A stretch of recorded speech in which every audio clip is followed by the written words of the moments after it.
அல்லேலூயா. So happy new year முடிஞ்சு இன்னைக்கு 4th டேல நம்ம இருக்கிறோம். அப்பா இந்த நாளில் கூட நமக்கு அழகாய் கொடுத்த ஒரு வார்த்தை ஆதியாகமத்தின் புஸ்தகம் 18:1. பின்பு கர்த்தர் மம்ரேயின் சமபூமியிலே அவனுக்கு தரிசனமானார். அவன் பகலில் உஷ்ண வேளையில் கூடார வாசலிலே உட்கார்ந்திருந்து படிக்கலாம். பின்பு கர்த்தர் மம்ரேயின் சமபூமியிலே அவனுக்கு தரிசனமானார். அவன் பகலில் உஷ்ண வேளையில் கூடார வாசலிலே எங்க உட்காந்துருக்காரு? கூடாரத்துக்குள்ளேயா கூடார வாசல்லையா? இப்போ இது கூடாரம். இப்போ நம்ம எங்க இருக்கிறோம்? உள்ள.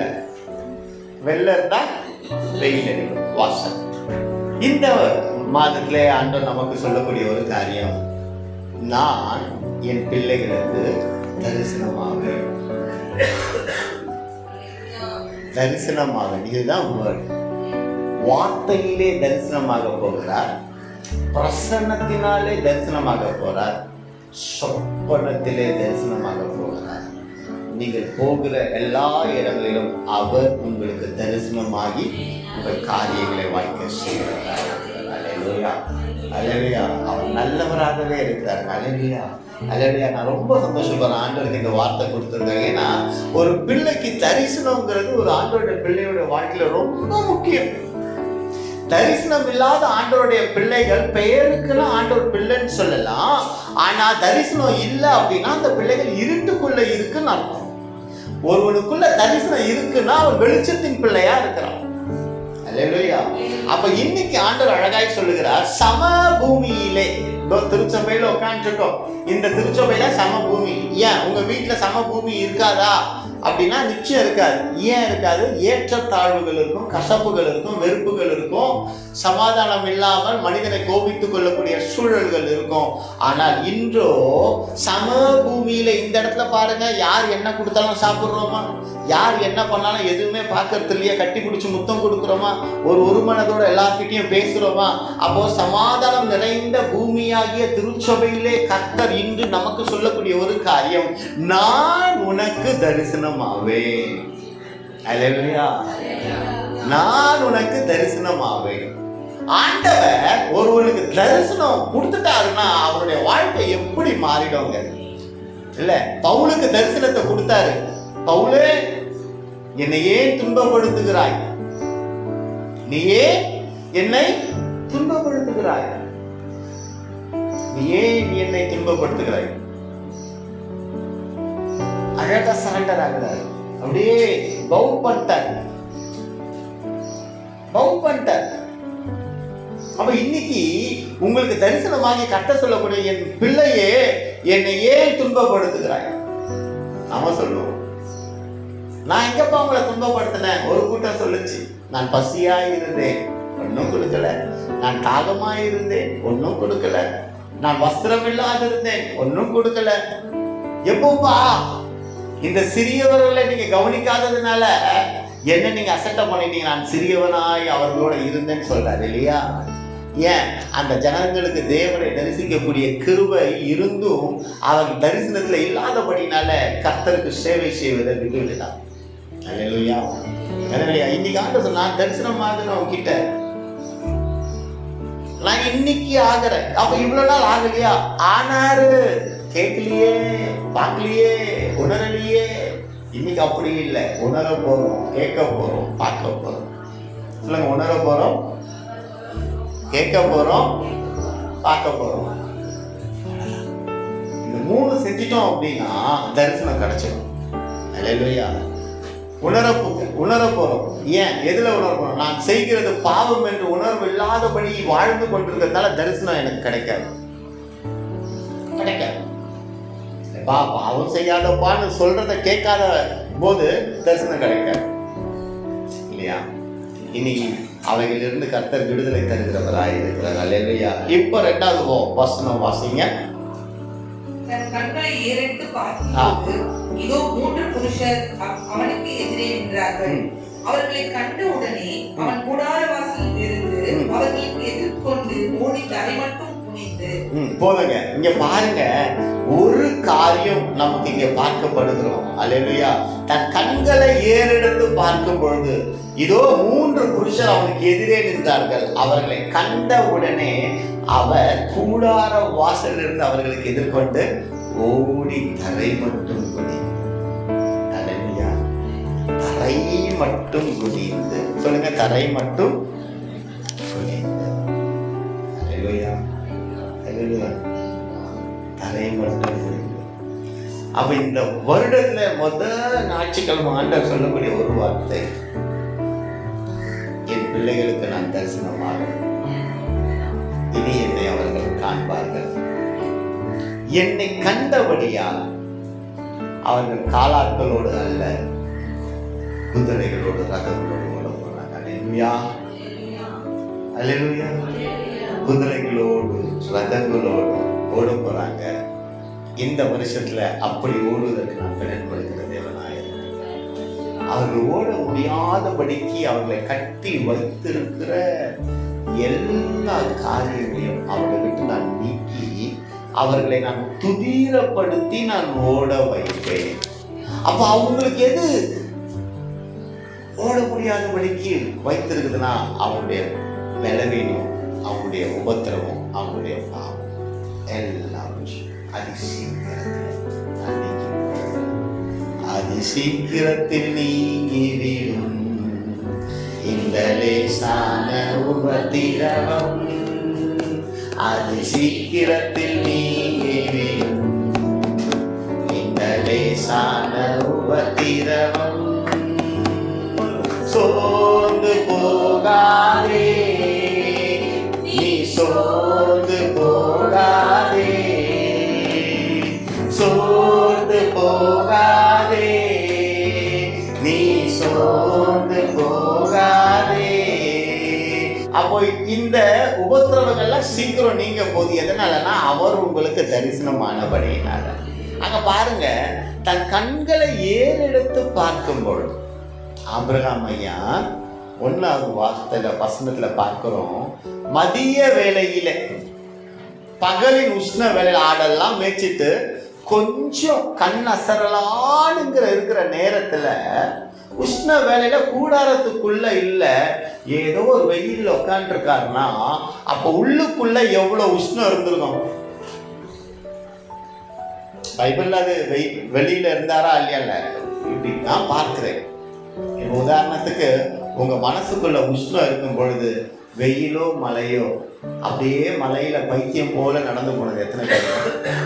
அழுதுகிட்டே கதறிக்கிட்டே அந்த கொற்ற மலையில பைத்தியம் போல அழுதுருக்கும்.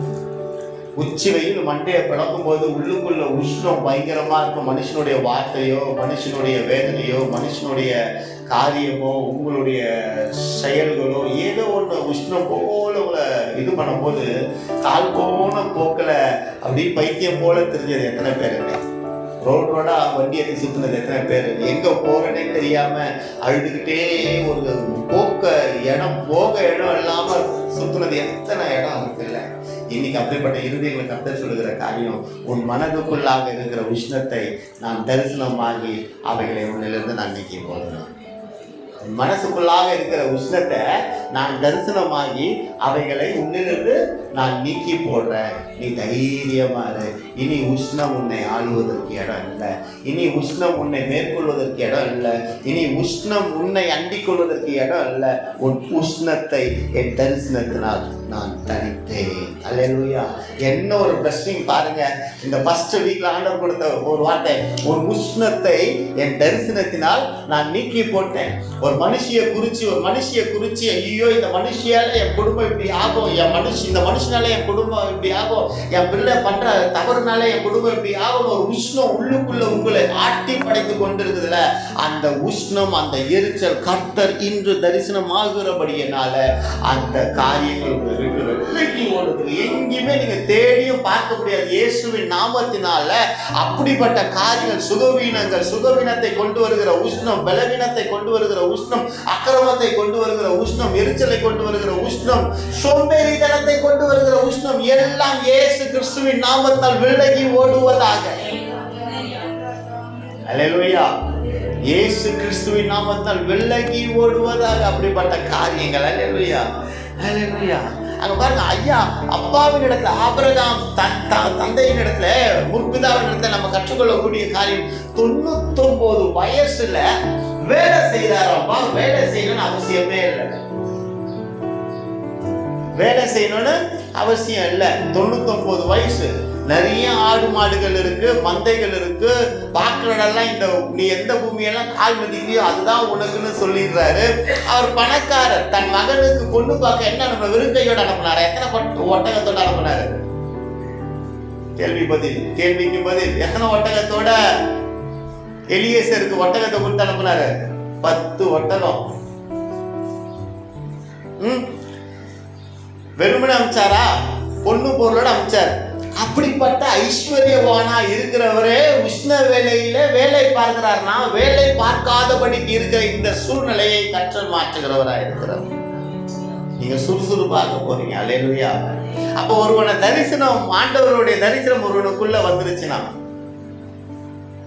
அல்லேலூயா, தரிசனத்தோடு இருக்கிறது ஒரு அழைப்புனா, தரிசனம் இருக்கிறவங்களோட இருக்கிறதும் ஒரு அழைப்பு. தரிசனத்தோட வாழ்க்கையில ஓடுறது ஒரு அழைப்புனா, தரிசனம் நிறைஞ்சவங்களோட இணைந்து ஓடுறது அது இன்னொரு அழைப்பு. இந்த 2 அழைப்பும் ஆண்டோட பிள்ளைங்களுக்கு ரொம்ப முக்கியம். தரிசனம் இல்லாமல் ஒருத்தரால ஓடி ஜெயிக்க முடியாது. தரிசனம் இருக்கிறவங்க கட்டுக்கோப்பாய் ஓடுவான், கட்டுக்குள்ள ஓடுவான், கட்டமைப்புக்குள்ள ஓடுவான். எப்படி அப்படின்னா, இப்ப இங்க நம்ம பிள்ளைங்களை விடுங்க, இந்த தெருவில் விட்டு ஒரு விசில் ஊதுங்க. அப்படியே ஓடுமா? ஜிக்ஸாக்கா ஓடுமா? ஸ்ட்ரைட்டா ஓடவே ஓடாது. இப்ப செஞ்சு பாரு, சர்வீஸ் நினைச்சி ஓட விடுறோம்.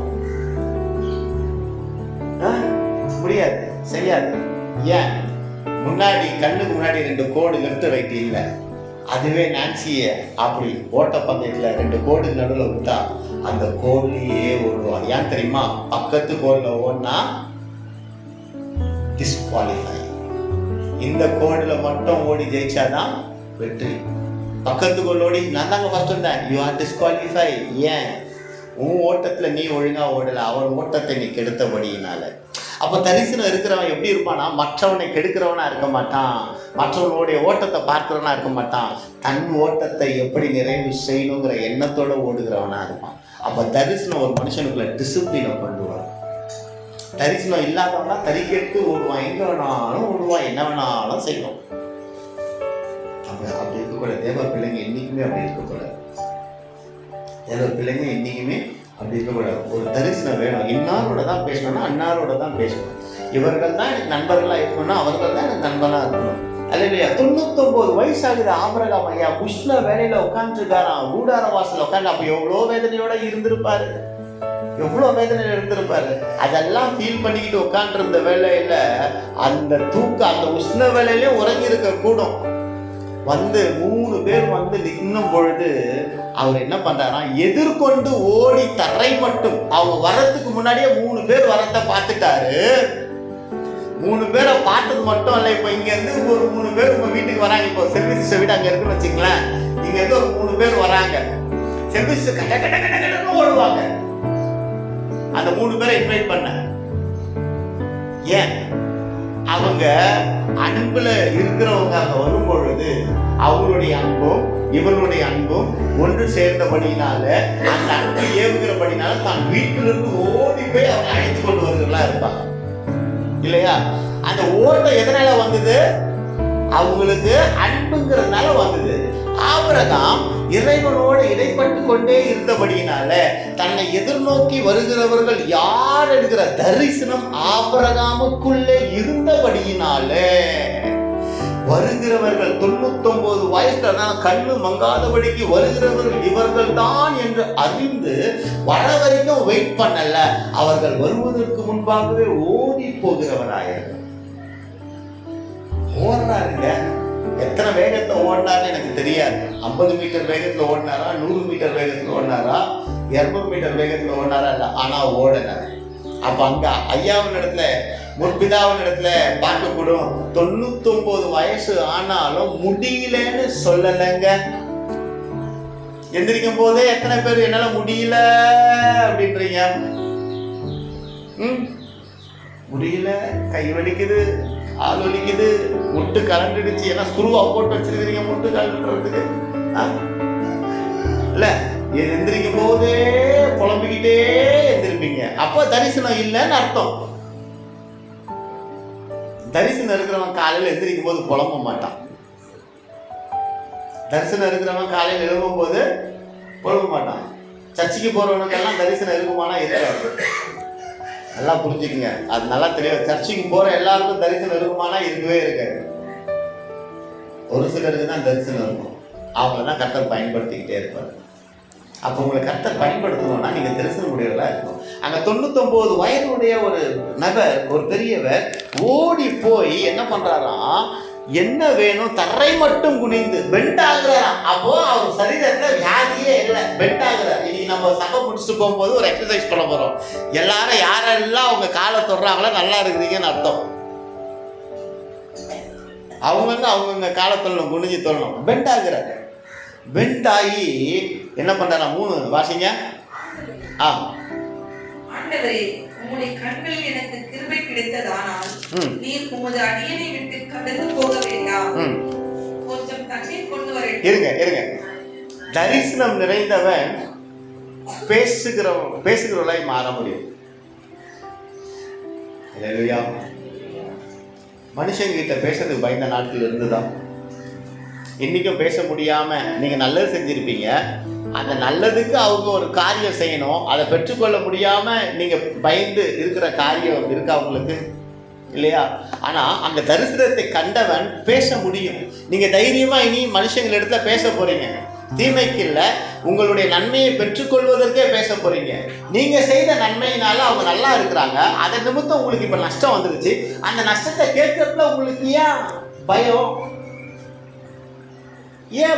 நீங்க தைரியமா கேளுங்க. நீங்க செய்த நன்மையை அவர்கள் உதாசீனப்படுத்தி இருக்கிறாங்க. அவங்க கிட்ட தைரியமா போய் ஜெபம் பண்ணிட்டு, நான் உங்களுக்கு இதை நன்மை செஞ்சேன்னு சொல்லாதீங்க.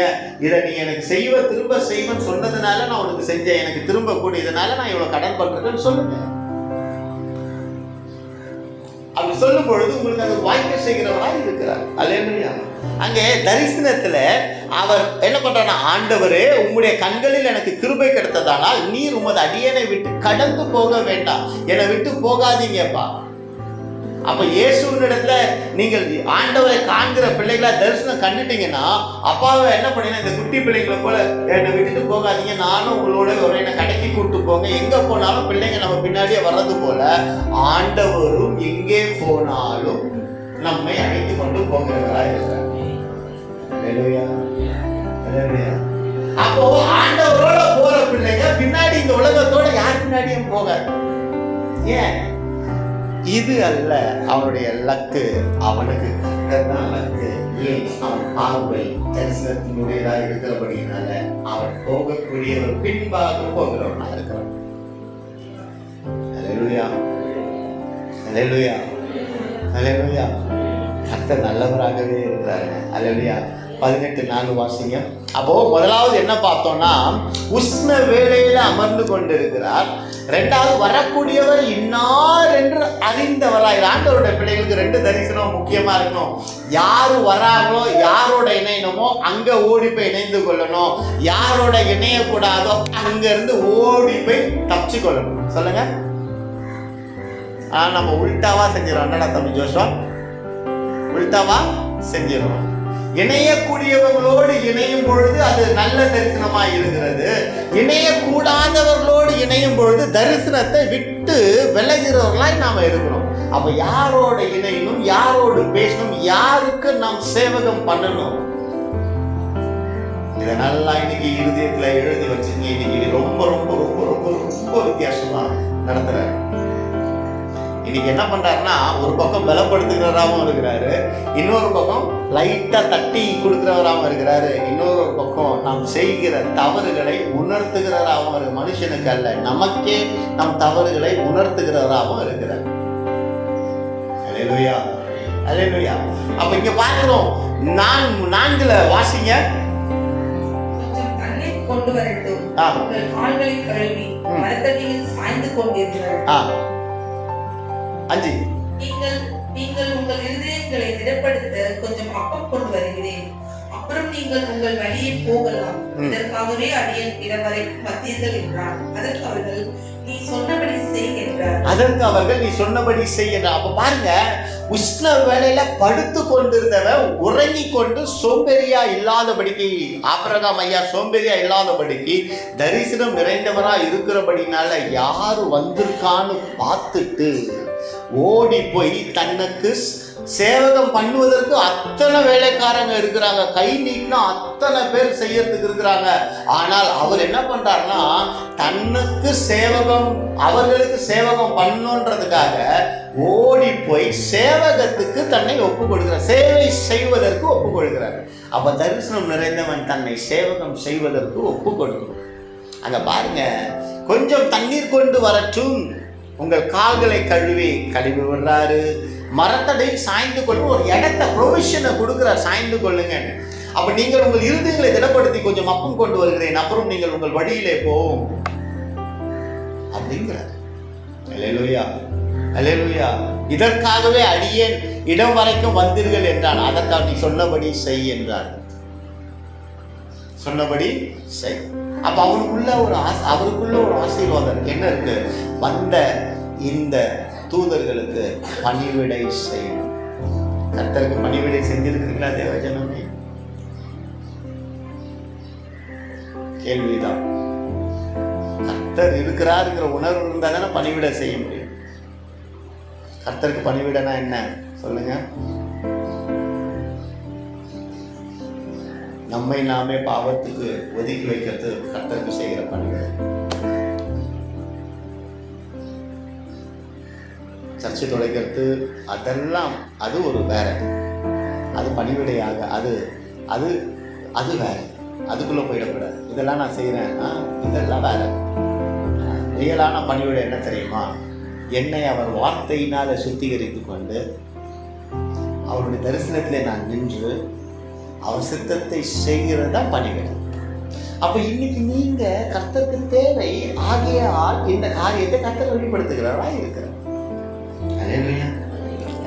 அது மட்டும் இல்ல, 5ஆம் இடத்துல பார்க்கிறோம், மற்றவர்களை ஓட வைக்கிற தரிசனம். தரிசனம் இருக்கிற என்ன பண்ணா மற்றவங்களை ஓட வைப்பான். இன்னைக்கு எத்தனை பேர் ஓட வச்சிருக்கிறோம்? ஐயோ இவன் வந்துட்டாண்டா, பேசியே சாகடிச்சிருவாண்டா, ஓடுறான். இப்படி ஓட வச்சவங்க எத்தனை பேரு? ஐயோ இந்த அம்மா வந்துட்டாங்க, குழம்பியே நம்ம சாவடிச்சிருவாங்க, அதனால அந்த அம்மா அந்த சந்து வழியா இருக்கா, இந்த சந்து வழியா நம்ம போயிடலாம். இல்ல, இப்படிதான் ஓட வச்சிருக்கிறோம். அம்மாவெல்லாம் இல்லையா? ஆனால் அப்படி ஓட வைக்க கூடாது. பாதரை தரிசனத்திலே ஓட வைக்கிறவர்களா. 6 வாசிங்க, 18.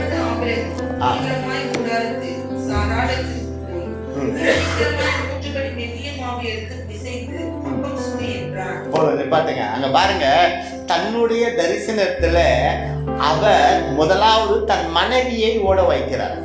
வேலை செய்கிறதுக்கு சோம்பேறியா நம்ம இருக்கவே கூடாது. வேலை செய்யாம இருக்கும்பொழுதுதான் ஒரு பாவம் வரும். வேலை செய்யறவன் யாரை பத்தியும் பேச மாட்டான். வேலை செய்யறவன் முறுமுறுக்க மாட்டான். வேலை செய்யறவன் எதையும் நினைக்க மாட்டான். வேலை செய்யாம உட்கார்ந்து இருக்கிறவன் தான் என்ன பண்ணுவான் அப்படின்னா, யாராவது பத்தி பேசியிருப்பான். வேலை செய்ய இந்த உலகத்துல பிரச்சனையே வரத்தன தெரியுமா? 2 வேலை செய்யறவன் இணைஞ்சா பிரச்சனை வராது. வேலை செய்யாத இணையும் போது தான் பிரச்சனை வரும். ஊரு கதை, உலக கதை, தாத்தா கதை, பாட்டி கதை, எல்லா கதையும் பேசி இருக்கிற வேலையை கேட்டுட்டு வேலை இல்லாம உட்காந்துருவான். அவன் வேலை இல்லாம இருக்கிறதுக்கு பரவாயில்ல, அவன் பண்ண தப்புனால ஒழுங்கா வேலை செய்யறவனுக்கும் பிரச்சனை வந்துடும். அங்க ஆபிரகாம் ஐயா பாருங்க, அந்த ஸ்திரீன் இடத்துல, சாராள் அம்மாவிடத்துல நம்ம கற்றுக்கொள்ளக்கூடிய ஒரு காரியம், தரிசனத்தை தன் கணவன் ஓடும் பொழுது, ஐயா நீங்க இத்தனை மணிக்கு நான் தூங்குற நேரத்துல கொண்டு வந்துட்டு நான் எப்படி செய்ய முடியும் முறுமுறுப்பு இல்லாமல் தன் கணவன் சொன்னதை அப்படியே கீழ்ப்படிந்து, கணவனுக்கு தான் தரிசனம் இருக்கு, வந்தது யாரு? தூதர்கள் என்று.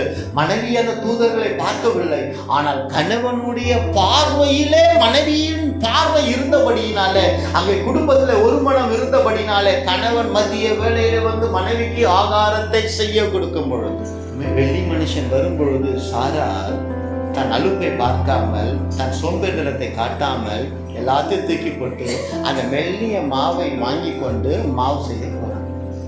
இன்னைக்கு நம்ம வீட்டுல வேலை செய்யும் போது பாத்திரம் நிறைய விழுந்தோடனே நமக்கு ஒரு எரிச்சல் வந்துருச்சா? நம்ம வீட்டு வேலை செய்யும் பொழுதே ஒரு எரிச்சலோட செய்யறோம் பொழுது மற்றவங்களுக்கு நம்ம எப்படி உதவி செய்கிற பிள்ளைகளாய் மாற முடியும்?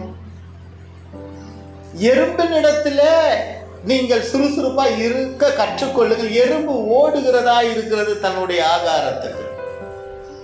எறும்பு ஓடுகிறதா இருக்கிறது தன்னுடைய ஆகாரத்துக்கு. அல்லேலூயா. அப்ப இன்னைக்கு சோம்பல் உள்ள பிள்ளைகளா, வேலை செய்வதற்கு சோம்பல் உள்ள பிள்ளைகளா இருப்பீங்களா? இல்லைங்க. உயிர்த்தெழுந்த இயேசு கிறிஸ்துவின் நாமத்தினாலே உங்கள் மூட்டு வலிகள், கால் வலிகள், எல்லா வலிகளும் விலகி போவதாக நீங்க பலப்படுவீங்க. எதுக்குன்னா தரிசனத்தில் ஓடுவதற்கு, தரிசனத்தில் வேலை செய்வதற்கு. அல்லேலூயா, அல்லேலூயா. அப்ப அந்த டயர்டு, தரிசனத்துல நிக்கிறவனுக்கு டயர்டே இருக்காதுங்க, டயர்டே இருக்காது. நான் நேற்று கொஞ்சம் என் வீட்டில் லைட்டாக கடிந்து கொண்டேன். ஏன்னா காலையிலேருந்து நிறைய வேலைகள் இருந்து என்னால் ஃப்ரீயாக உட்கார முடியல. ஒரு ஜெபத்துக்கு ஒரு நேரத்தை நான் எதிர்பார்த்த நேரத்தை கொடுக்க முடியலன்னா எனக்குள்ள ஒரு எரிச்சல் வந்து அந்த எரிச்சல் அவர்களை வேதனையாக வச்சிருச்சு. அப்புறம் இரவு வேலை இருக்கும்போது நைட்டு முழுக்க நீ முழிக்கலாமே, நீயா உனக்குள்ள சொல்லிக்கிற பலவீனமா இருக்குது, வெளியில போய் வேலை பார்த்துருந்தா அந்த வேலையை நீ பார்க்காம வேற யார் பார்ப்பா? அது சபைக்குண்டான வேலை, அந்த வேலையை நீ பார்க்காம யார் பார்ப்பா? அப்ப அதை செஞ்சு முடிச்சுட்டு வரும்போது எனக்கு இரவு வேலையில நல்ல உற்சாகத்தை கர்த்தர் கொடுத்தவரா இருக்கிறார். அல்லேலூயா. அப்ப நம்ம மனசு சொல்லணும், நான் சோர்ந்து போல கர்த்தர் எனக்குள்ள இருக்கிறார். சொல்லுங்க, நான் சோர்ந்து போல கர்த்தர் என் கூட இருக்கிறார். சொல்லுங்க. அப்போ ஆண்டவர் பாருங்க, ஆபிரகாம் ஐயா பாருங்க, மற்றவர்களையும் தரிசனத்திலே ஓட வைக்கிறார். சொல்லுங்க. அப்ப நீங்க யாரா இருக்க போறீங்க? மற்றவங்களை தரிசனத்துல நடத்த போறவங்களா இருக்கிறீங்க. அல்லேலூயா. அட்வைஸ் பண்ணுகிறதா இல்ல, அட்வைஸை ஸ்டாப் பண்ணிட்டு மற்றவங்களுடைய வாழ்க்கைக்கு, அவங்களுடைய வாழ்க்கை இருக்குன்ற தரிசனத்தை நீங்க பார்க்க போறீங்க. அதுல அவங்கள நீங்க நடத்த போறீங்க. சொல்லுங்க, நான் நடத்த போறேன் தரிசனத்துல. அல்லேலூயா. 7 வாசிங்க. ஆபிரகாம் மாட்டு மந்தைக்கு ஓடி ஒரு நல்ல இளங்கன்றை பிடித்து வேலைக்காரன் கையிலே கொடுத்தான்.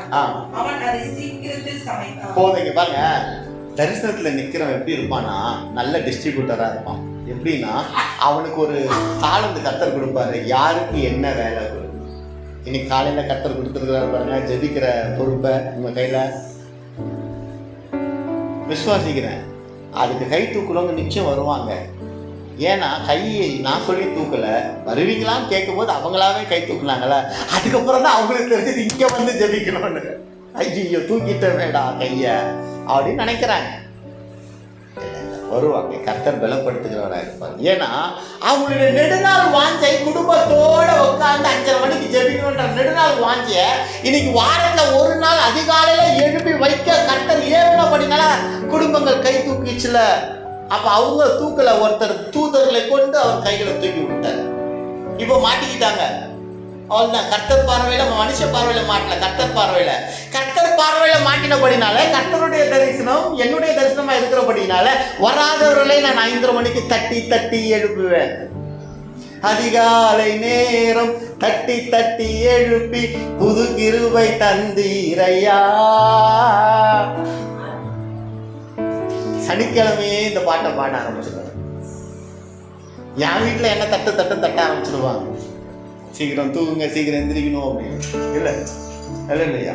அப்ப மற்றவர்களுக்கு வேலையை பகிர்ந்து கொடுக்கிறதுல வல்லவராய் ஆபிரகாம் ஐயா நமக்கு ஃபோர்ஃபாதரா முன்னுதாரணமா இருக்கிறார். அதுக்கு அடுத்து இயேசு கிறிஸ்து நமக்கு அப்படி இருக்கிறார். பெருமை இல்லாதபடிக்கு நீங்கள் என் நாமத்தை கொண்டு நீங்க எதை செஞ்சாலும் பாருங்க, பெஸ்ட் லீடர்ஸ் ஆண்டவர் பைபிள்ல கொடுத்துருக்கிறாங்க. இந்த உலகத்துல இருக்கிற ஜனங்கள் ஃபர்ஸ்ட் லீடர்ஸை பார்த்துட்டு கெட்டு போறாங்க. ஆனா பைபிள் வாசிக்கிற பிள்ளைங்க, ஆண்டவரை தேடுற பிள்ளைங்க பெஸ்ட் லீடர்ஸ் இங்க வச்சிருக்கிறார். மோசே முன்னாடி நின்று நடத்துறாரு. யோசுவா மோசேக்கு அப்புறம் முன்னாடி நின்று நடத்த பெஸ்ட் லீடர்ஸ் வேதத்துல இருக்கிறாங்க. அப்ப இந்த வேதத்தை கை கொள்கிற, வேதத்தை தரிசனத்தோடு வாசிக்கிறவர்கள், தரிசனத்தோடு பார்க்கிறவர்கள் லீடராய் பார்க்கப்படுவார்கள். அப்ப அந்த லீடர் எப்படிப்பட்டவனா இருப்பானா, தன் சீஷனுடைய கால்களை கழுவுறது கூட தயங்காதபடிக்கு தாழ்மையா இருப்பான். பெருமை கொள்கிறான் இருக்க மாட்டான். அப்போ முடியலன்னு சொல்லிட்டு உட்காராதீங்க, எல்லாத்தையும் எடுத்து போட்டு செய்யுங்க. நாளைக்கு காலையில இன்னைக்கு மத்தியானம் சிங்க்ல 100 பாத்திரம் விழுந்தாலும் சந்தோஷமா செய்யுங்க. ஆனா இது எனக்கும் பொருந்தும் நான் பேசுகிறது.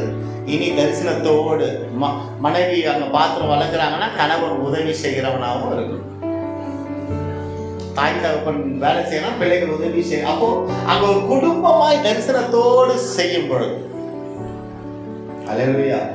ஒரு வாட்டி பார்த்தேன், ஒரு வீட்டுல ஆர்டின் ஷேப்ல இதுக்காண்டி ஒரு பூரி, இதுக்காண்டி இவ்வளோண்டு தான் அந்த பூரி இருக்குது. அந்த பூரியை எனக்கு சுட்டு மட்டும் கொடுத்துருந்தாங்கன்னு வச்சுக்கோங்களேன், குறைஞ்சது ஒரு 50 நாச்சும் வாய்க்குள்ள போகும். இவ்வளோண்டு தான் அழகா ஆர்டின் ஷேப் பண்ணி தன் அன்பின் தரிசனத்தோட தன் அப்பாவுக்கு அந்த பிள்ளை செஞ்சு வச்சிருது. பார்க்க சந்தோஷமா இருந்துச்சு. பூரியில டிசைன், பூரியில ஆட்டி, அப்பா அப்பதான் வராரு சாப்பிட்றது. இல்ல பாருங்க, தகப்பனுக்கு என்ன பிடிக்கும்ன்றத அந்த மக செஞ்சு வச்சிருக்கு. இந்த மாதிரி உங்க அப்பாவுக்கு யாராவது வாலிப பிள்ளைங்க செஞ்சு வச்சிருக்கிறீங்களா? அம்மாவுக்கு செஞ்சு வச்சிருக்கீங்களா? இனி செய்யும். அம்மா தான் செய்யணும்னு அவசியம் இல்லை, அப்பா தான் செய்யணும்னு அவசியம் இல்லை. புரியுதா? நீங்க செய்யுங்க. நீங்க அப்பா அம்மாவுக்கு அன்பா செய்யுங்க. அப்பா அம்மா வேலை பார்க்கறாங்கன்னா வாலிப பிள்ளைங்க அவங்களோட வேலையை, அந்த பலுவை சுமந்து கொள்ளுங்க. அதை நீங்க செய்யும் பொழுது உங்களுக்கு அது ஆசீர்வாதத்தை கொடுக்கறதா இருக்கும். அல்லேலூயா, அல்லேலூயா. நான் நினைச்சு பார்க்கல ஆண்டவர் இப்படி எடுத்துட்டு போவார். நான் நினைச்சே பார்க்கல. அவர் வேறு விதமே அழகா எடுத்துக்கொண்டு போயிட்டு இருக்காரு. அல்லேலூயா. நான் கர்த்தருக்கு நன்றி சொல்றேன். ஏன்னா இப்படிப்பட்ட தரிசனம் நமக்குள்ள வந்துருச்சு. ஒற்றுமை, ஒரு மனம் எல்லாமே வந்துருச்சுன்னா அது பயங்கர ஆசீர்வாதமா இருக்கும். தூதர்களை பார்த்தது யாரு? சாராளா ஆபிரகாமா? வேலைக்காரரா ஆபிரகாமா? ஏன் சாராளுக்கு செய்யணும்னு தலைவிதி இருக்கா? வேலைக்காரருக்கு செய்யணும்னு தலைவிதி இருக்கா? போயா நான் செய்ய மாட்டேன்னு போயிருக்கலாமே? இல்லை. ஏன்? தரிசனத்தை கண்டது ஒருவர், அவரின் கீழாக வருகிறவர்கள் அவர் கண்ட தரிசனத்தை தன் தரிசனமாய். இப்போ ஒரு கட்சி இருக்கு, அந்த கட்சி ஜெயிக்கணும்னு நினைக்கிறது யாரு? ஒரு லீடர். அந்த கட்சியில 1 கோடி பேர் இருந்தாலும் ஜெயிக்கணும்னு நினைக்கிறாங்களா இல்லையா? அதுக்குண்டான முயற்சி எடுக்கிறாங்களா இல்லையா? அப்போ திருச்சபையின் குடும்பங்கள் குடும்பத்தின் தரிசனத்தை உணர்ந்து அந்த குடும்பம் இப்படியாக வேணும் ஆகணும்னு எல்லாரும் ஒன்னா நினைக்கல. அந்த நினைப்பு இல்லாததுனால தான் ஆசீர்வாதம் இல்லாமல் குடும்பங்கள். ஒருத்தர் ஜெபம் பண்ணும்போது, ஆண்டவரே விசுவாசத்தினால கேட்கிறேன், என் பிரச்சனைகள் போராட்டங்கள் விலகி போவதாக ஜெபம் பண்ணி முடிக்கிறதுக்குள்ளே இன்னொருத்தர் நினைப்பாங்க, இந்த பிரச்சனைலாம் எங்கிட்ட தீர போகுது, என் வாழ்க்கை தலைவிதி தலைபாடு இப்படிதான் இருக்கணும் அப்படி ஜெபத்தை உட்கார்ந்து எத்தனை பேர் இன்னைக்கு அந்த நிலையை மாற்றுகிறவராக இருக்கிறார். இன்னைக்கு அந்த நிலையை கர்த்தர் மாற்றுகிறவராக இருக்கிறார். அல்லேலூயா. விசுவாசத்தோடு விசுவாசத்தோடு விசுவாசத்தோடு.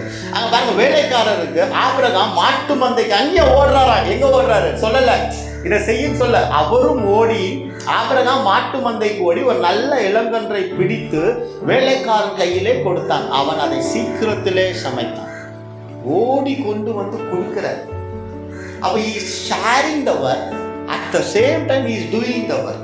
He is not ordering, he is doing the work. He is doing the work and sharing the work. சமைக்கிறது அவங்க வேலை. சமைக்கிறதுக்கு உண்டான காரியத்தை ஏற்படுத்தி கொடுத்துட்டு அடுத்த வேலைக்கு அவர் போயிடுறார். அப்ப இன்னைக்கு நம்ம வேலை ஸ்தலத்திலேயோ வீடுகளிலேயோ கல்லூரிகளிலேயோ பகிர்ந்து செய்யக்கூடிய காரியங்களை செய்யணும்னா அவர் சொல்லிட்டு போயிட்டாரு நான் தான் செய்யணுமா, அந்த எண்ணம் இருக்கவே கூடாது. அதை செய்யும் பொழுது நமக்கு என்ன வரும்னா கற்றுக்கொள்ளக்கூடிய கிருபை வரும், குவாலிட்டி வரும், டீம் பிளேயரா இருக்க குவாலிட்டி வரும். இதெல்லாம் வெளியில செர்மன், இதெல்லாம் வெளியில வந்து ஒரு மோட்டிவேஷன் ஸ்பீச்சுன்னு சொல்லிட்டு காசு வாங்கிக்கணும்னு சொல்லி கொடுக்குறாங்க. முக்காவாசி மோட்டிவேஷன் ஸ்பீக்கர் வந்து பைபிளை படிச்சு தான் சொல்லி தராங்க. ஆனால் பைபிளை படிக்காத மாதிரி பேசுவாங்க. பாருங்க, ஆபிரகாம் ஐயா இஸ் த பெஸ்ட் மோட்டிவேட்டர். நமக்கு விஷனை பார்த்துட்டார், மனைவிய விஷனுக்குள்ள நடத்துறாரு, வேலைக்காரர் விஷனுக்குள்ள நடத்துறாரு. அதுக்குள்ள அந்த விஷனுக்கு உண்டான ப்ரொவிஷனையும் செஞ்சு செஞ்சு செஞ்சு செஞ்சு எல்லாருக்கும் கொடுக்குறாரு. மில்லியனோட எடுத்துட்டு போயிட்டு கொடுக்குறாரு, இளங்கன்றை எடுத்து போய் சமைக்காரன் கொடுக்குறாரு. அடுத்து 8 வாசிங்க. ஆபிரகாம் வெண்ணையும் ஆபிரகாம் வெண்ணையையும் பாலையும் சமைத்த கண்டையும் எடுத்து வந்து அவருக்கு முன்பாக வைத்து அவர்கள் அருகே மரத்தடியில் நின்று கொண்டிருந்தார். அவர்கள் ருசித்தார்கள். போதுங்க. He is arranging the table. He is arranging the fine lunch table.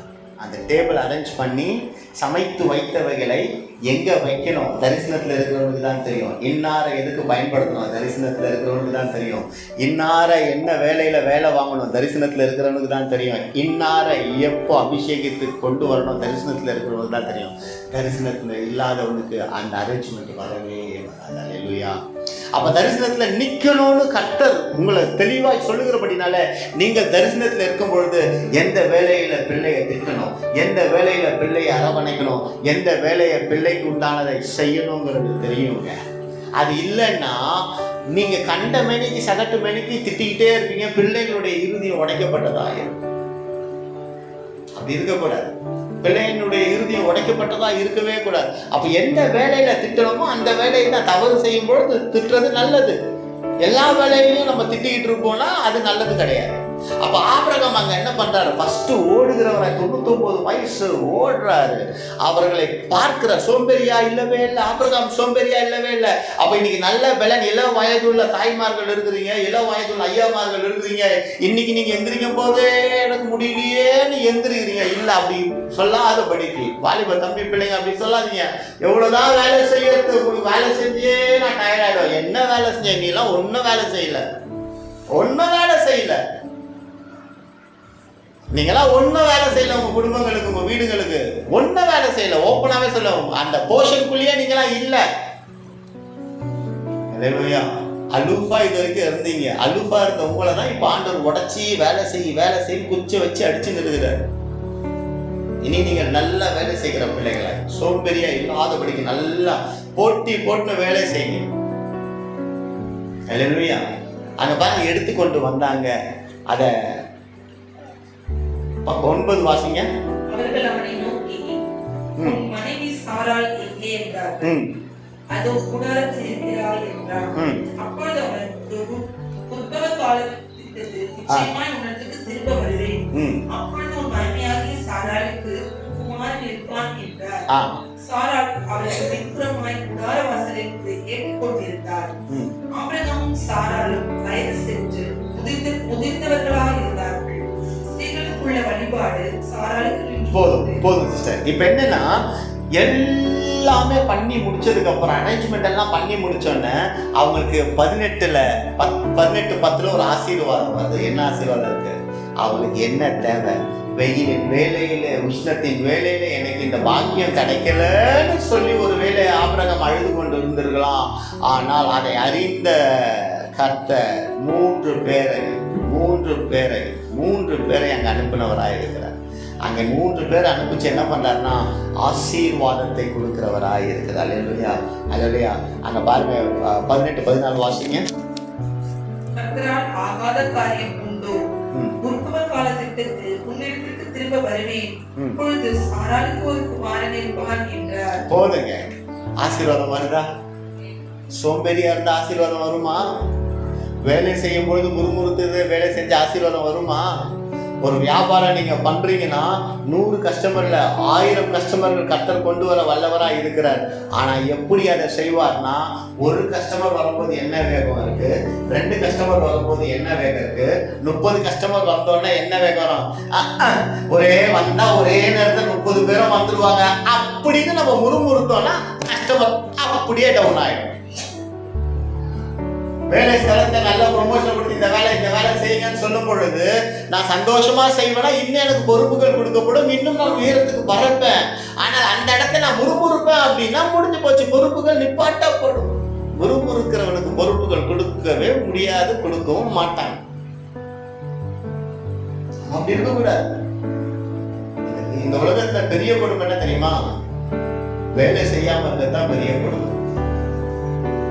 வேலை செய்யணும். அந்த வேலை செய்யும் பொழுது நமக்கு நிறைய பலன் உண்டாகும், நமக்கு நிறைய ஞானம் உண்டாகும். அப்ப சோர்ந்து போகக்கூட வேலை செய்யலாம். அப்ப ஆபிரகாம் 99 வயசு ஓடி போறாரு, பார்க்கிறாரு. 2வது ஓடி போய் மெல்லிய மாவை தன் மனைவியின் இடத்தை கொடுக்கிறது மட்டும் இல்ல, தன் தரிசனத்தை தன் மனைவியை இணைக்கிறவரா இருக்கிறார். 3வது தன் வேலையை, தன் இளங்கன்றை தன் வேலைக்காரனுக்கு கொடுக்கிறார்.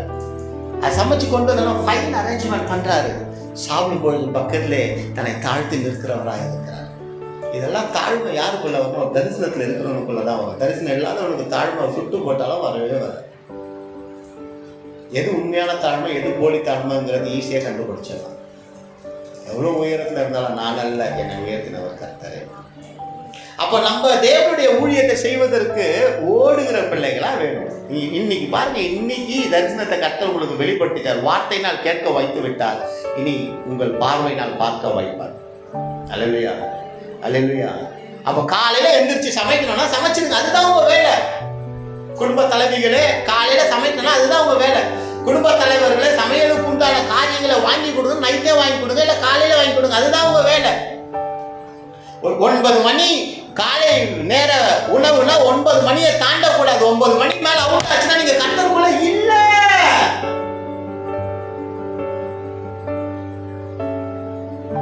கர்த்தருக்குள்ள இல்ல. ஜெபிக்கலாம், காணிக்கை கொடுக்கலாம், இல்ல.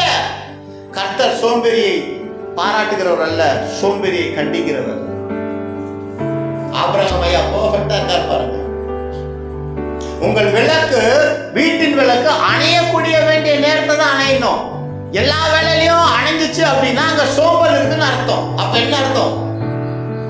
விளக்கு எரிந்து கொண்டே இருக்கணும். பகல்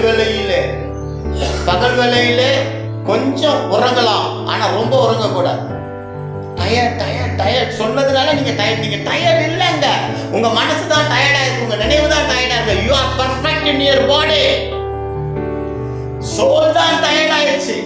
முடியலன்றது விலை. என்னால் என்னை பலப்படுத்துகிற கிறிஸ்துவனால எல்லாவற்றையும் செய்ய முடியும்னு சொல்லி பாருங்க. வேலையா இல்ல, வீட்டுல செய்யறதுக்கு எவ்வளோ வேலைகள்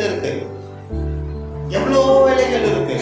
அந்த வேலைகளை செய்வதற்கு நேரம் பத்தாம சில பேர் உலகத்துல இருக்கிற மனுஷன் தன் தூங்குற நேரத்தை கம்மி பண்ணிக்கிட்டு அந்த வேலையை செய்யறான். இல்ல, அப்ப இன்னைக்கு செய்கிற வேலையை முறுமுறுக்காதீங்க, செய்கிற வேலையை துச்சமா எண்ணாதீங்க, செய்கிற வேலையை அற்பமா எண்ணாதீங்க. அற்பமா என்ன வேலை கொடுத்தாலும் அற்புதமாய் செய்யுங்க. அப்புறம் அற்புதத்துக்குரிய வேலையை கர்த்தர் கொடுக்க போறாரு. சிம்பிள்ங்க, ரொம்ப சிம்பிள். அப்போ இன்னைக்கு டிஃபைன் பண்ணுங்க. இன்னைக்கு அதனால தான் ஆரம்பத்திலே இது நைட்டு 2 மணிக்கு நான் எல்லாருக்கும் கால் பண்ணணும்னு நினைச்சேன். திருச்சபை பிள்ளைங்களுக்கு வேணாம், எல்லாரும் டிஸ்டர்ப் ஆயிடுவீங்க அப்படின்னு. இன்னைக்கு பண்ணுங்க. இன்னைக்கு என் வீட்டில் இனி 9 மணிக்குள்ள என் டிஃபன்.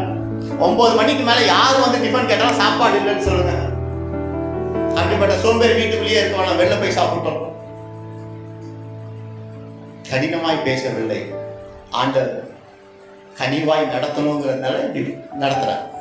இப்ப பாருங்க, உங்க குடும்பத்தை கற்பனை தரிசனத்தை பாருங்க. உங்க குடும்பம் காலையில 5 மணிக்கு எழுந்திரிச்சிச்சு, அழகா 5 to 6 மணி வரைக்கும் ஜெபம் பண்ணிடுச்சு. 6 மணிக்கு டக்குன்னு அவங்க தனி ஜெபம் பண்ண ஆரம்பிச்சிட்டாங்க. டக்குன்னு 7 மணிக்கு எல்லாரும் குளிக்க போறாங்க, எல்லாரும் ரெடி ஆகுறாங்க, எல்லாம் ட்ரெஸ் போடுறாங்க. குடும்பத்துல அப்பா அம்மா பிள்ளைங்க எல்லாம் ஸ்கூலுக்கு போகும்போது எல்லாரும் காலையிலேயே பந்தியில அமர்ந்து அழகாய் ஒழுங்காய் சாப்பிடும் பொழுது மனைவியானவளாக பிள்ளைகளுக்கு என்ன வேண்டும், கணவனுக்கு என்ன வேண்டும் என்று அன்பா எடுத்து கொடுக்கும் போது கணவனும் மனைவியும் சேர்ந்து சாப்பிட்டு குடும்ப ஜெபத்தை மட்டும் வேலைக்கு போனா அந்த குடும்பம் எப்படியும் இருக்கும். கொஞ்சம் தரிசனத்துல பாருங்க, உங்க குடும்பத்தை எப்படி அழகுள்ளதா பாருங்களேன். ஆனா இன்னைக்கு மாறாக எப்படி இருக்கு நம்ம குடும்பம்? எப்படி இருக்கு? காலையில் அலங்கோலமாய் இருக்கும். காலையில் அலங்கோலமாய் ஆரம்பித்த உன்னால் மாலையிலும் அலங்கோலமா தான் தூங்க போகும். காலையில் ஆசீர்வாதமா என் குடும்பத்தை நான் வைப்பேன் அப்படின்னா அப்ப இது எல்லாரும் சேர்ந்து கட்டணும். இது எனக்கும் பொருந்தும். நான் விதி விலக்கல்ல, எனக்கும் பொருந்தும். இதை எழுதும் பொழுது நான் இறைவனிடத்துல மன்னிப்பு கேட்டுட்டு தான் இந்த வார்த்தையில கர்த்தர் கொடுக்கும் போது அதை ஒத்துக்கொண்டு தான் நான் இதுல சரியாகணும் ஆண்டவர், இதுல நான் சீர் பொருந்தணும் ஆண்டவர், இதுல நான் இரவு வேளையிலேயே இந்த காரியத்தை செஞ்சுட்டேன்னா நான் எந்திரிச்சு போய் வாங்க வேண்டிய சூழல் வராது இல்லையா? இரவு வேளையில இந்த காரியத்தை நான் பண்ணணும். சில காரியங்களை நான் ஆண்டவர் எனக்கு வெளிப்படுத்தும் பொழுது அதை நான் எங்கே எழுதி ஒழிச்சு வைக்கணுமோ அதை எழுதி ஒழிச்சு வச்சிருக்கிறேன். அதை நான் தனிமையா இருக்கும், அதை எடுத்து எப்பவுமே படிப்பேன். எனக்கு ஆண்டவர் உணர்த்துற வார்த்தைகள் என் வீட்டில் ஒரு நோட் இருக்கும். வெளியரங்கமா ஒரு நோட்டு இருக்கும், உள்ளரங்கமா ஒரு நோட்டு இருக்கும். அதை எடுத்து வாசிப்பேன். ஏன் தெரியுமா? அவர் என்னை திருத்தலை, அவர் என் மீது வச்ச ஸ்நேகத்தை அந்த வார்த்தை எனக்கு காமிக்கும். என்ன இவ்வளோ அன்பாய் நேசிக்கிறாரு என் அப்பா. அப்ப நம்ம குடும்பம் இன்னைக்கு தரிசனத்துல நிக்குதா? முதல்ல இன்னைக்கு தரிசனத்துல குடும்பம் நிற்கணும். அவர்கள் அவர்களுடைய வேலையை முதல்ல பார்க்கணும். அவர்கள் மற்றவர்களுக்கு உதவி செய்கிறார். இன்னைக்கு அப்படி இருங்க. குடும்பம் இன்னைக்கு அப்படிப்பட்டதா இருக்கட்டும். குடும்பம் அப்படிப்பட்டதா கட்டப்படட்டும். அங்க பாருங்க, இப்படி எல்லாரும் சேர்ந்து ஒன்னானதுக்கு அப்புறம் என்ன பிளஸிங் வரும்? ஏதோ ஒரு ஏற்ற காலத்துல, ஒரு உற்பத்தி காலத்துல ஒரு குமாரனை பெற்று கொண்டிருப்பார். 99 வயசுல வழிபாடு எல்லாம் நின்று குழந்தை பிறகு வாய்ப்பே இல்லாத இடத்துல ஒரு அற்புதத்தை செய்யறாருன்னா ஏன்? அந்த ஒரு மனிதன் தரிசனத்துல, அம்மா ஐயா உங்களுடைய தரிசனத்துல யாரும் வரலன்னு நீங்க நினைக்காதீங்க, அவங்க வர மாட்டாங்க. ஆனா நீங்க தரிசனத்துல நின்று போய்கொண்டே இருங்க. நீங்கள் போக போக போக ஒரு நாள் திரும்பி பார்ப்பீர்கள். உங்கள் தரிசனத்தை ஏளனம் பண்ணினவர்கள், உங்கள் தரிசனத்தை நில்லாதவர்கள், உங்கள் தரிசனத்தை பொய் என்று சொன்னவர்கள், உங்கள் தரிசனத்தை உங்களோடு இணைந்து நீங்கள் இறைவனிடத்தில் பெற்றுக்கொண்ட ஆசீர்வாதத்தை அவர்களும் உங்கள் நிமித்தம் பெற்றுக்கொள்ள போறாங்க. அல்லேலூயா, அல்லேலூயா. ஒரு தீர்மானத்தோட கடந்து போங்க தேவ பிள்ளைங்க, ஒரு தீர்மானத்தோட. நாம் இன்னைக்கு இந்த உலகத்துல ஆட்டோ எதுக்கு உருவாகுச்சு? ஆட்டோ ஆட்டோ ஆட்டோ ஆட்டோ எதுக்கு இருக்கு? சீக்கிரமா போ. இந்த மைக் எதுக்கு இருக்கு? பேசுறது. போன் எதுக்கு இருக்கு? நீங்களும் நானும் எதுக்கு இருக்கோம்? ஈஸியா சொல்லுவோம். எங்க வச்சா பாருங்க செக்கு. இதெல்லாம் நீங்க வந்து பார்த்தீங்கன்னா கட்டாயமா இதுல இருக்கவே இருக்காது. அப்படியே ஃப்ரெஷ்ஷா கொடுக்குறாரு, அவ்வளவுதான். நீங்களும் நானும் எதுக்கு இருக்கோம்? தரிசனத்துல இருக்கணும். அதனால தான் ஆண்டவர் ஆரம்பிச்சே சொன்னாரு, தரிசனத்தோட ஓடு. அது ஒரு அழைப்பு. தரிசனத்தோ ஓடுறது ஒரு அழைப்பு. வாழ்க்கையில ஒரு விஷன் இருக்கணும், இந்த இலக்கை நான் அடையணும். இன்னொன்று தரிசனம் இருக்கிறவங்களோட ஓடு, அதுவும் ஒரு அழைப்பு தான். இந்த ரெண்டுமே ஒருத்தனுக்குள்ள இருந்துருச்சுன்னா அவனுக்கு ஆசீர்வாதம். அப்ப ஆபிரகாம் தரிசனத்தோட ஓடினார். அந்த 3 பேர்களை பார்க்கும் பொழுது அவர்கள் தூதர்கள் என்று அறிந்தார். ஏன்? முன்னாடியே 17 கர்த்தர் வந்து பேசினவராக இருக்கிறார். அப்போ சோர்ந்து போயிருக்கிற வேலையில கர்த்தர் வந்து பலப்படுத்துகிறவராக இருக்கிறார். சோர்ந்து போய் உடஞ்ச வேலையில கர்த்தர் பலப்படுத்துகிறார். அப்போ நம்மளுடைய உறவுகள் தரிசனம் இருக்கிறவர்களோடு இணைந்துட்டே இருக்கணும். தரிசனத்தோடு இருக்கும்பொழுது வேலை இருக்கும். இன்னைக்கு இருந்தது பாருங்க உங்களுக்கு வேலை. சண்டே காலைல 5:30 மணிக்கு ஜெபம் ஆரம்பிக்கப்படுகிறது. இது தரிசனத்துல நிக்கிறவங்க தான் வர முடியும், எல்லாராலையும் வர முடியாது. உண்மையா சொல்றேன். ஆனா கர்த்தர் அழைத்து கொண்டு வருவார். நேசிக்கிறது உங்களை லவ் பண்றதுனாலதான் உங்க கைகளை தூக்க வச்சிருக்கிறார். அம்மா, கர்த்தருடைய அன்பு இருக்கிறதுனால தான் நீங்க மனுஷன் பாஸ்டருக்காக நீங்க கை தூக்கல. நீங்க இறைவன் உங்களை நேசிச்சதுனால தான் கை தூக்குறீங்க. உங்களை கர்த்தர் உங்கள் ஆயுஷ் இருக்கிற வரை இந்த தரிசனத்துல உங்களை நிலைநிறுத்த வைப்பாராங்க. அல்லேலூயா, அல்லேலூயா. நீங்க கை தூக்குறது உங்க வீட்டுல இருக்கிறவங்களே உங்க தங்கச்சிக்கு கேவலமா பார்த்தீங்க. நீ வந்து நிக்க போற உங்க பின்னாடி உங்க தங்கச்சி ஒரு நாள் சொல்லுவாக்கா, நான் உனக்கு கை தூக்கு அடிச்சேக்கா, இல்லக்கா இன்னைக்கு சூப்பரா இருக்கியக்கா, உன்னால நானும் எழுப்பிட்டக்கா, உன்னால நானும் கர்த்தரை விசுவாசிச்சக்கா, உன்னால நானும் பைபிள் வாசிச்சக்கா, உன்னால நானும் கர்த்தருக்குள்ள பரிசுத்தமா இருக்கேக்கா, உன்னால நானும் எல்லா வேலையும் வீட்டுல செய்யறேக்கா. உங்க பிள்ளைங்களுக்குள்ளேயே பேசி சந்தோஷமா இருக்க போகுது. அல்லேலூயா, அல்லேலூயா. முதல்ல நீ எழும்பு, அப்புறம் நான் எழும்புறேன். இந்த கதைலாம் இல்லை. தரிசனம் இருக்கிறோம், முதல்ல எழும்போம். எவன் எழும்புனானா அவன் எழுப்பி வரப்பான். ஆபிரகாம் ஐயா வாழ்க்கை புரிஞ்சுதா? இப்போ ஏன் ஆபிரகாம் ஐயா பல மடங்கு ஆசீர்வதிக்கப்பட்டாருன்னு? ஆபிரகாமை போல என்ன ஆசீர்வதிங்க. ஆபிரகாமின் தேவன் அவர், ஈசாக்கின் தேவன், யாக்கோபின் தேவன் அவர் என்னுடைய தேவன். பாடுறோமா? ஆபிரகாமை போல ஆசீர்வாதம் பெற்றுக்கொள்ளணும்னா 99 வயசுல இருந்தாலும் ஆபிரகாமை போல ஓடணுமா? 40 வயசுல, 28 வயசுல, 23 வயசுலயே கை வலிக்குது, கால் வலிக்குது, நான் ஏன் வேலை செய்யணும்? நான் இந்த வீட்டுல நான் தான் ஒருத்தர் வேலை செய்யறேன்னா டான்ஸ் ஆடிக்கிட்டு முட்டிக்கிட்டு மோத்திக்கிட்டு உட்காந்துட்டு இருக்கிறீங்களே, அப்போ ஆபிரகாமை போல ஆசீர்வாதத்தை பெற்றுக்கொள்ள முடியாது. சில பேர் கிளவரா ஜெபம் பண்ணுவாங்க, ஐயா ஆபிரகாம் ஐயாவை ஆசீர்வதித்தது போல எங்களை ஆசீர்வதியும் கர்த்தாவே. ஜெபம் பண்ணுவாங்க. அப்படி ஜெபம் பண்ணவங்க பார்த்து நான் அப்படியே கம்முன்னு உட்கார்ந்துருக்கேன். அந்த மனுஷன் sacrificed many things in his life. Abraham sacrificed many things in his life, which I didn't sacrifice one single thing for my Jesus Christ. அப்புறம் எப்படி அந்த ஆசீர்வாதம் என் வீட்டுக்குள்ள வரும்? அவருக்காக ஒரு பாவத்தை கூட சாக்ரிஃபைஸ் பண்ண முடியாத இருக்கிற பாவியா இருக்கிற நானு ஆபிரகாமை போல ஆசீர்வாதிக்க எப்படி ஜெபிக்க முடியுது? இந்த ஜெபம் எப்படி கேட்கப்படும்? அதிகாலையிலே எழுப்பி சேனம் கட்டி தன் பிள்ளையை தகன வழியில அதிகாலையிலே எல்லாருக்கும் விடுக்கப்படுகிறது. பங்கு பெறுகிறவர்கள் ஆசீர்வாதத்தை பெறுவாங்க. நம்மளால 3 மணிக்கு நம்ம பிள்ளைங்க கராத்தே கிளாஸ்க்கு போனோம், பாக்ஸிங் கிளாஸ்க்கு போனோம், எழுப்பி விட்டு போனா சில பேர் கூடியே கூட்டு விட வெள்ளம் இருக்கும். ஆனா அதே பிள்ளை 3 மணிக்கு சர்ச்சுக்கு பிரேயர் வரணும்னா திருச்சபையில் இருக்கிற உலகத்தில் இருக்கிற மொத்த பேரண்ட்ஸும் பிள்ளைங்களை 3 மணிக்கெல்லாம் எதுக்கு பிரேயர் அப்படின்ட்டுருவாங்க. திருச்சபைகளில் ஜெபம் வைக்கும் பொழுது அது ஆசீர்வாதத்துக்கு தானே தவிர அறிவுக்கல்ல. அப்ப நீங்க ஆசீர்வாதமா இருக்கிற கர்த்தர் பிரியப்படுகிறார். அப்புறம் ஆபிரகாமின் ஆசீர்வாதம் உங்களுக்கு வேணும்னா நீங்க எப்படிப்பட்டவர்களா இருக்கணும்? அவரை போல ஓடுகிறவர்களாய், அவரை போல தரிசனம் காண்கிறவர்களாய், அவரை போல கண்ட தரிசனத்தை பிறருக்கு சொல்லும் பொழுது அவரிடத்துல இணைகிறவர்களாய், டேபிள் அரேஞ்ச் பண்ணும் பொழுது அந்த பிளஸிங். அப்போ ஆபிரகாமுக்கு அந்த பிளஸிங் வந்துருச்சுன்னா நீங்க கொஞ்சம் யோசிச்சு பாருங்க. உங்களுக்கு குழந்தை பிறந்தா எல்லாருக்கும் லட்டு கொடுத்தவங்க எத்தனை பேர்? ஸ்வீட் கொடுத்தவங்க எத்தனை பேர்? ஒரு சாக்லேட் ஆச்சா உங்களுக்கு குழந்தை ஃபர்ஸ்ட் குழந்தை பிறந்தப்போ கொடுத்துருக்குறீங்களா? சும்மா இல்ல கொடுத்துறான், பாட்டியம்மா கை தூக்குறாங்க, இருக்கிறீங்க இருக்கிறீங்க.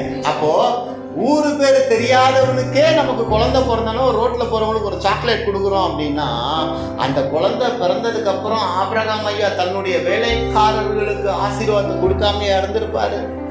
அப்ப நம்ம வியாபாரத்துல நாம ஆசீர்வாதமா இருந்தாலும் நம்ம வேலை பார்க்குறவங்க ஆசீர்வாதமா இருப்பாங்களா? நாம தரித்திரமா இருந்தா தானே அவங்களுக்கு சம்பளம் கொடுக்க முடியாது. ஆனா நாம ஆசீர்வாதமா இருக்கிறோம் அப்படின்னா நம்மளால அவர்களுக்கு நிறைய பணம் கொடுக்க முடியும்ல. அப்ப இன்னைக்கு உங்களை என்னை ஆசீர்வதிக்க தான் கர்த்தர் வச்சிருக்கிறார். அப்ப முறுமுறுத்து வேலை செய்யும் பொழுது அந்த வேலையில ஆசீர்வாதத்தை காண முடியாது. முறுமுறுத்து எந்த ஒரு வேலை செஞ்சாலும் அது ஒரு நிம்மதி காண முடியாது. நீங்க முறுமுறுத்து சமைப்பீங்கன்னா அது உங்க கணவனுக்கு ருசியா இருக்கவே இருக்காது. நீங்க ரசத்தையே சந்தோஷத்தோட குதூகல கொண்டாட்டமே என் இயேசுவின் சன்னிதானத்தில், குதூகல கொண்டாட்டமே என் இயேசுவின் சன்னிதானத்தில், அப்படி பாடிக்கிட்டே நீங்க ரசம் வைப்பீங்கன்னா என்னமா ரசமா பரவாயில்ல, ஆனந்தமே என் நண்பரின் சன்னிதானத்தில் அப்படின்னு சொல்லிட்டு உங்கள் கணவர் அந்த சாப்பாடை வெறும் ரசமா இருந்தாலும் சந்தோஷமா சாப்பிடும். தட்டுகள் பறக்க. We have to run fast. இன்னைக்கு தலைப்பே என்ன தெரியுமா? ஸ்பீட். துரிதமாய் ஓடு. ஸ்பீட். நீ செய்யற வேலையை ஸ்பீடா செய். ஸ்பீடா செய்யும் போது ஞானத்தோட செய். ஸ்பீடா செய்யறேன்னு சொல்லிட்டு முட்டு சந்தில போய் ஓட நினைக்காத, முட்டிக்கிட்டு இருப்ப. ஞானமாய் செய். அப்போ இது ஸ்பீடு. இந்த ஆசீர்வாதத்தை பெற்றுக்கொள்றது எவ்வளவு ஸ்பீடு இருக்கு தெரியுமா? இல்ல அடுத்து நிறைய இருக்கு. இதுக்கெல்லாம் ஓடணும்னு முடிச்சிடலாம், இதோட முடிக்கலாம். நிறைய இருக்கு. கத்தசுத்தமானா அடுத்த வாரம் அதை பேசலாம். பாவத்துக்கு விலகியோடு ஆசீர்வாதத்தை பெற்றுக்கொள்ளவோடு ஆபிரகாம் ஐயா போல பாவத்துக்கு விலகியோடு. எச்சரிப்பு சத்தம் வரும் பொழுது பாவத்துக்கு விலகியோடு. லோத்தை அந்த பாவத்திலிருந்து விலகியோட வச்சாரு அப்படின்னா லோத்து பாதுகாக்கப்பட வேண்டும் என்று ஆபிரகாம் ஐயா விண்ணப்பம் வச்சதுனால லோத்து ஒரு நல்ல பர்சன் தான். ஆனால் அவருக்கு பார்வைக்கு நலமானதை பெற்றுக்கொண்டபடியினால அவர் வாழ்க்கை வேத புஸ்தகத்துல அப்படியே முடிஞ்சு போச்சு. அப்போ உன் பார்வைக்கு நலமானதை பெற்றுக்கொள்வாயானா நீ தரிசனத்தை விட்டு விலகி போறேன்னு அர்த்தம். வாலிப தம்பி தங்கச்சி பெரியவங்க யாராவது இருப்பீங்கன்னா உங்க பார்வைக்கு இன்னாரிடத்தை நான் பேசினா நல்லா இருக்கும், அன்னாரிடத்தை நீங்க போவீங்கன்னா ஐயா தயவாய் கேட்கிறேன், பணிவாய் கேட்கிறேன், தாழ்மையா கேட்கிறேன், நீ விரும்புகிறவரிடத்துல பேசாதபடிக்கு கர்த்தர் விரும்புகிற இடத்துல பேசுகிறவனா உன் வாழ்க்கையை மாத்து. நீ தரிசனத்திலே ஓடுகிறவனா இருப்பார். இது கசப்பா இருக்கலாம், எட்டிக்காயா இருக்கலாம், இல்ல தரிசனத்திலே ஓடுகிறவனா, தரிசனத்திலே ஓடுகிறவனா. அல்லேலூயா, அல்லேலூயா. நிறைய இருக்குங்க. ஆனா ஒரே ஒரு காரியம் மட்டும் முடிச்சுட்டு ஆபக்கூக் 3:19 இப்படியாக சொல்லுது.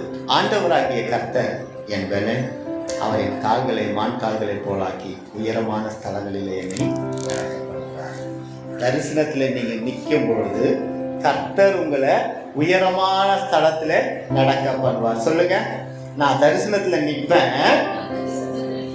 இப்படி சொல்லலாம். நான் இது வரைக்கும் தரிசனத்துல இல்ல, ஆனா இன்னைக்கு எனக்கு உண்டான தரிசனத்தை கர்த்தர் காமிச்சிட்டாரு. நான் ஓடுறேன், நிச்சயம் ஒரு நாள் வரும் என்னை உயர்ந்த ஸ்தலத்திலே நடக்க பண்ணுவார். எல்லா நாளும் ஓடி நீ இளைப்படைய வேண்டிய அவசியம் இல்லாமா. ஓடக்கூடிய நாட்களிலே நீங்கள் ஓடும் பொழுது நடக்கக்கூடிய நாட்கள் வரும், அந்த இளைப்பார நடந்து போவீங்க. அல்லேலூயா. அன்பின் தகப்பனே, இந்த வேலைக்காய் நன்றியப்பா. அந்த பிள்ளைகளாக எங்களை தாழ்த்தி உரிமையாக்குகிறோம். நாங்கள் தரிசனத்தில் நின்று ஓடுகிறவர்களாக எங்கள் ஜீவனுக்கு ஒரு வீசு மூலமாக